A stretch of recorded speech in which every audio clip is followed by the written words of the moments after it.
Hi everyone, Honda वालों ने अपनी second generation Honda WRV internationally unveil कर दी है। और ये अनवील कहाँ हुआ है? सारी की सारी जापानीज गाड़ियां सबसे पहले पता नहीं इंडोनेशिया में ही अनवील होती है और ये WRV भी वहीं अनवील हुई है। अब क्योंकि WRV हमारे इंडिया के अंदर भी बिकती है, so there is a chance कि इंडिया के अंदर भी आ सकती है। सो इसलिए इस गाड़ी के बारे में डिस्कशन कर लेते हैं, so that we know what can we expect from Honda in our country. इस वाली WRV का काफी यूनिक डिजाइन है, जो कि अपने प्रीडिसेसर जो कि फिलहाल इंडिया में बिक रहा है उससे काफी डिफरेंट है। क्योंकि ये जो 2023 WRV है, it looks more of an SUV rather than a crossover. और अपनी जो इंडिया में बिकने वाली WRV है, वो तो ऐसा लगता है कि हैचबैक को ही स्टिल्ट्स के ऊपर डाल दिया हो। वो तो बिल्कुल जैज की डेरिवेटिव है। स्टाइलिंग एंड डिजाइन की अगर बात करें तो नई वाली WRV को नया और स्पोर्टी अपीयरेंस देने की कोशिश करी है। ये गाड़ी basically Honda concept RS SUV का ही प्रोडक्शन वेरिएंट है और इसलिए इसके स्टाइलिंग क्यूज उससे बहुत रिजेंबल करते हैं। और स्टाइलिंग क्यूज की अगर मैं बात करूं तो होंडा की जो बड़ी गाड़ियां हैं जैसे कि HRV और CRV, उससे भी कुछ स्टाइलिंग क्यूज WRV ने बोरो करे हैं। अगर डायमेंशंस की बात करूं तो इसकी length,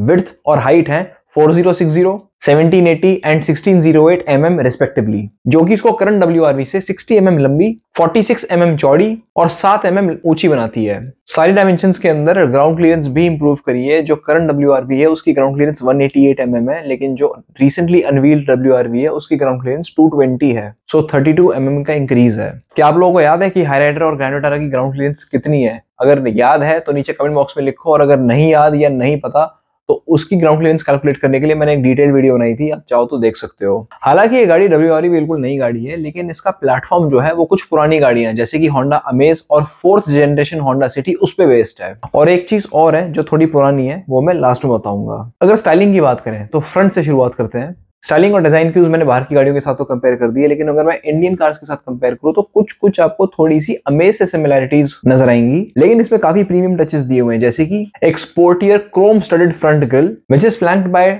slim LED headlamps with integrated DRL units. जो DRLs की लाइन है उसके ऊपर एक और LED लाइन है, that is for the indicators. और इस गाड़ी में आते हैं सीक्वेंशियल टर्न इंडिकेटर्स, जो सबसे पहले किसने शुरू किए थे? बताओ नीचे कमेंट बॉक्स में बताना कि सीक्वेंशियल इंडिकेटर्स कौन लेके आया था सबसे पहले इंडिया में। फ्रंट बम्पर भी इस गाड़ी का रिवाइज्ड है और उसमें रीडिजाइंड फॉग लैंप हाउसिंग है, एंड फॉग लैंप्स भी LED फॉग लैंप्स है, हैलोजन नहीं है।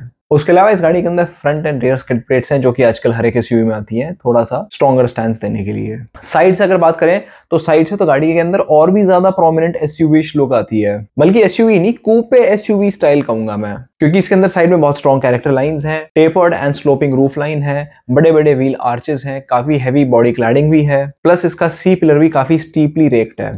गाड़ी के अंदर अलॉय व्हील्स आते हैं 16 इंच के भी और 17 इंच के डुअल टोन अलॉय व्हील्स भी। अब दो डिजाइन इसलिए हैं क्योंकि इसमें दो वेरिएंट्स आते हैं, एक E वेरिएंट और एक RS वेरिएंट। मैं RS वेरिएंट की बात ज्यादा करूंगा because that is the top model, और जितनी भी इनकी मार्केटिंग फोटोज एंड वीडियोज हैं उन सब में इन्होंने RS वेरिएंट को ही दिखा रखा है। डिजाइन में अगर हम रेयर पे चलें तो आपको मिलेंगे स्प्लिट LED टेल लैंप्स और एक रूफ माउंटेड स्पॉइलर, और टेल लैंप्स का डिजाइन आपको अमेज प्लस ब्रेजा दोनों का कॉम्बिनेशन टाइप का लगेगा। साथ ही साथ पीछे इसमें 380 लीटर्स की बूट स्पेस दे रखी है which is again larger than the car that is sold in India. Interiors की अगर मैं बात करूं तो इंटीरियर्स देख के मैं बहुत ज्यादा इंप्रेस्ड नहीं हूं, क्योंकि इंटीरियर्स बहुत ज्यादा फेमिलियर है, इतने ज्यादा फेमिलियर है कि अगर आप आंख खोलोगे तो आपको ऐसा लगेगा कि आपको होंडा अमेज के अंदर ही बिठा दिया है। बहुत ज्यादा सिमिलैरिटी है होंडा अमेज के इंटीरियर्स के साथ, बस फर्क सिर्फ इतना है कि ऑल ब्लैक इंटीरियर दे दिया है और बीच बीच में रेड कलर की स्टिचिंग दे दी है।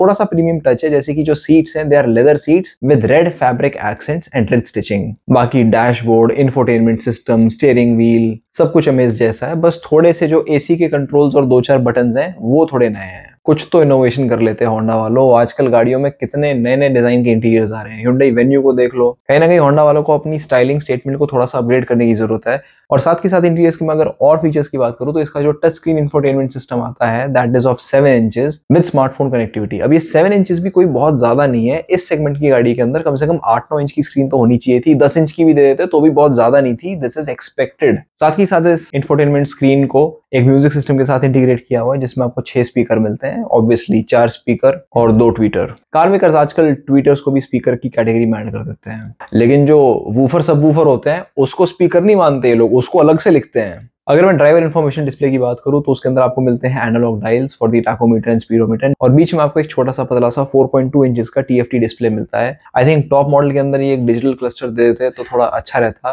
बिकॉज इतने टाइम के बाद आप लोग WRV के लिए एक अपग्रेड लेके आ रहे हो, कॉम्पिटिशन इतना आगे जा चुका है, तो थोड़ा सा इनको भी आगे का सोचना चाहिए था। लेकिन ये कस्टमर्स को ये कह के थोड़ा सेटिस्फाई कर रहे हैं कि नहीं, हमारे टाकोमीटर में और स्पीडोमीटर के अंदर जो नीडल्स हैं वो लाल रंग की हैं, तो उससे एक स्पोर्टी लुक आता है। चलो भाई ठीक है। इसके अलावा कार के अंदर आता है रिमोट इंजन स्टार्ट, जो कि अल्काजार के अंदर भी आता है, automatic climate AC and remote AC function. लेकिन सारे फीचर्स के अंदर सबसे बड़ा हाईलाइट इस गाड़ी का रहेगा होंडा का ADAS सिस्टम, जिसे कि होंडा सेंसिंग भी कहते हैं, जिसमें आपको मिलेगा lane keep assist, adaptive cruise control, forward collision prevention with pedestrian detection और ऑटो हाई बीम असिस्ट। वो हाई बीम असिस्ट वो मर्सिडीज टाइप का नहीं है कि पूरे में हाई बीम में जैसी गाड़ी आती है तो उतने एरिया में कम हो जाएगी लाइट एंड बाकी सब में हाई बीम रहेगी। इतना है कि कोई गाड़ी आएगी तो वो हाई से लो बीम हो जाएगा, गाड़ी चली जाएगी तो वो दोबारा हाई बीम हो जाएगा। अभी उतनी एडवांस लाइटिंग टेक्नोलॉजी इस सेगमेंट की गाड़ियों में आनी बाकी है, कुछ सालों बाद आएगी। इंडिया स्पेक सिटी के साथ इसके अंदर भी जो लेन वॉच कैमरा है वो सिर्फ लेफ्ट साइड की लेन दिखाएगा जब आप लेफ्ट का इंडिकेटर यूज करोगे, राइट साइड का तो आपको खुद ही खिड़की खोल के देखना पड़ेगा। ये पता नहीं कार मेकर्स ने क्या शुरू कर दिया है, यही सेम शिकायत मेरी मारुति की गाड़ियों में भी है, जब कैमरे देने ही है तो ढंग से दे दो। इसके अलावा गाड़ी के अंदर और भी सेफ्टी फीचर्स आते हैं, जैसे कि electronic stability control, hill start assist, 6 airbag और मल्टी एंगल रिवर्सिंग कैमरा। अब रियर व्यू कैमरे के अंदर जो गाइडलाइंस आती हैं, क्या वो डायनेमिक गाइडलाइंस हैं, मतलब कि स्टीयरिंग घुमाने के साथ साथ क्या वो भी मूव करती है? इस चीज का कहीं पे डिस्क्लोजर हुआ नहीं है, तो इसके बारे में मुझे पता नहीं है, होना चाहिए। अगर नहीं है तो फिर इसके अंदर भी होंडा लैग कर रहा है। एक चीज और है जिसमें कि होंडा ने थोड़ी कमी छोड़ दी, और इंडियन मार्केट के हिसाब से बहुत ज्यादा कमी छोड़ दी। गाड़ी के अंदर dual tone exterior colour option है, जिसके अंदर ऑब्वियसली ब्लैक एंड रूफ मिल जाएगी, लेकिन इसमें सनरूफ नहीं है। और इंडिया में सनरूफ का तो इतना ज्यादा क्रेज है कि जितनी भी एसयूवीज बिकती हैं उसमें से 43% एसयूवीज वो होती हैं जिनके अंदर सनरूफ होती है। बट चलो, इंडोनेशिया में हो सकता है चीजें डिफरेंट हो। पावर ट्रेन की अगर बात करी जाए तो अब फाइनली WRV के अंदर होंडा सिटी का इंजन आ रहा है, 1.5 लीटर IB टेक DOHC, जो कि प्रोड्यूस करता है 121 PS पावर और 145 Nm टॉर्क। चलो, इंजन तो बढ़िया पावरफुल दे दिया, क्योंकि इंडिया के अंदर जो WRV आती है उसके अंदर अमेज का ही 1.2 लीटर इंजन है, और इस इंजन के साथ आपको मिलेगा होंडा का CVT ट्रांसमिशन। सुन के तो काफी कुछ अच्छा लग रहा है कि ऑटोमेटिक में भी है, इंजन भी पावरफुल है, लेकिन एक कमी यहाँ पे ये रह गई कि ये यूरो 4 एमिशन स्टैंडर्ड्स को मीट करता है, जबकि इंडिया में यूरो 6 चल रहा है। इनफैक्ट बहुत देशों में यूरो 6 चल रहा है, ये अभी भी यूरो 4 पे बैठे हुए हैं। हो सकता है कि अगर ये कार इंडिया में आए तो इसके अंदर कुछ ना कुछ सूटेबल चेंजेस किया जाए। अच्छा, अगर इंडिया की बात कर रहे हैं तो इंडिया के प्लान के बारे में होंडा से पूछा गया है। तो जैसा कि आप लोगों को पता होगा कि होंडा फिलहाल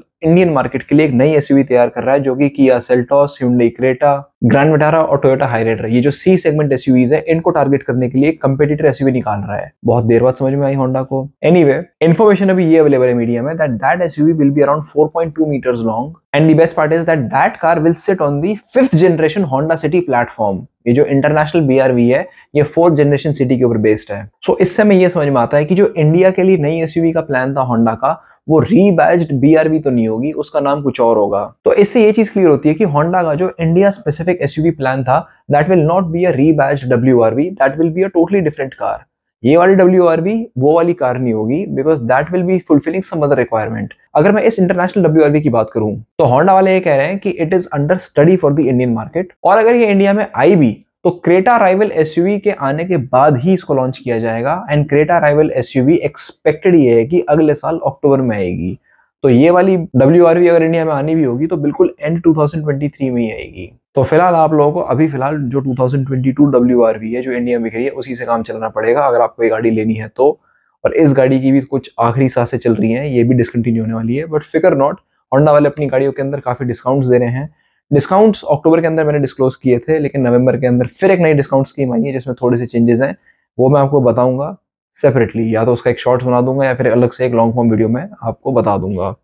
सो ये थे कुछ क्विक अपडेट्स होंडा की तरफ से, होंडा के इंडिया प्लान्स, एंड काफी लोगों को लगता है कि क्या हम होंडा की नई गाड़ी के लिए वेट करें, तो आई थिंक इससे उन सवालों का भी आंसर हो गया है। बाकी और भी काफी सारी चीजें हैं जो ऑटो वर्ल्ड में चल रही हैं, बताएंगे धीरे धीरे सब्सिक्वेंट वीडियोज में। अभी के लिए सिर्फ इतना ही, बाय।